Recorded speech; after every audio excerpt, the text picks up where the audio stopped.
Денеска со трите надпревари започнува второто коло во Јадранската АБА лига. Лигата продолжува во забрзано темпо, а лидерот по првото коло, нашиот шампион НМЗД Скопје Аеродром, повторно ќе го отвори колото со гостувањето кај унгарски Шолнок. Во другите средби од денешната програма се среќаваат Раднички Широки и Будучност Задар. Утре ќе се играат три надпревари: ЦДВ Крка, Партизан Мега Везура и Гокеа Црвена звезда, додека второто коло ќе биде комплетирано во четврток со надпреварот Унион Олимпија Цибона.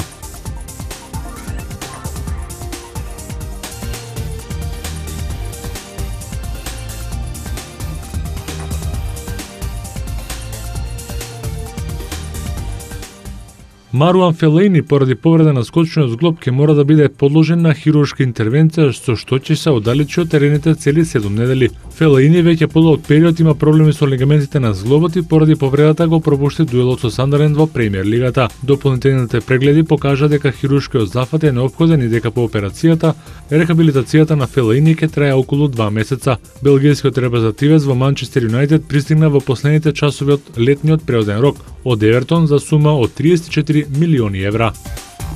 Црните мачки Сандерленд неодамна му врачија отказ на контроверзниот Пауло Ди Канио. Во прв момент се говореше дека Роберто Ди Матео е главен кандидат за менаџерското столче на Сандерленд, но на крајот Густаво Поет ќе биде нов тренер. Тој пристигна на стадионот на Светлината и утрово го одржал и првиот тренинг. Црните мачки официјално потврдија дека уругваецот е наследник на Пауло Ди Канио.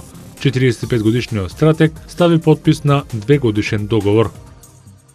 Марија Шарапова обелодени дека рехабилитацијата од повредата на рамото се одвива многу побавно од очекувањата, па русинката е принудена да го откаже учеството на завршниот ВТА турнир што ќе се одржи во Истанбул кон крајот на овој месец. Таа беше надвор од терените уште од август, кога на турнирот во Синцинати се пожали на болки во рамото. Иако се обиде со неколку различни видови на терапии, Шарапова на крајот мораше да се соочи со реалноста дека не може да ја добие трката со времето за настап на ВТА шампионатот. Мој приоритет во моментов е целосно да заздравам од повредата и одново да ја имам потребната сила во рамото за да играм на највисоко ниво. Прогнозите се дека во декември би можела да настапам на неколку ревијални мечеви, како загревање за Австралија Опен во јануари 2014 година. По повредата на Шарапова, пласманот на ВТА шампионатот го обезбеди и Јелена Јанковиќ, која им се приклучи на Серена Вилијамс, Викторија Заренка, Агнешка Радванска, Наали, Петра Квитова и Сара Ерани, па сега останува само уште едно место за да се дознае осмата учесничка на завршниот турнир во Истанбул.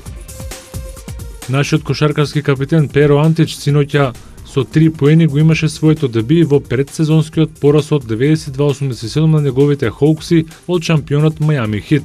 Перо Антич својот прв настап за тимот на Атланта го имаше токму против шампионот Мајами, кој со дуелот со Хоукси на домашен терен ја стартуваше и својата предсезона во пресрет на сезоната во која ќе се обиде да дојде и до третата титула во низа. Иако настапија без Двеин Вейд, домакините нема многу проблеми против гостите од Атланта, кои ги совладаа со 5 поени разлика. Победникот беше одлучен уште на полувремето, на кое Мајами замена со предност од 49-30. Перо Антич мечот го заврши со скромни 3 поени за нецели 16 минути на паркетот. Погоди само еден од своите 8 обиди од игра, на кои додаде и 4 скока и една украдена топка.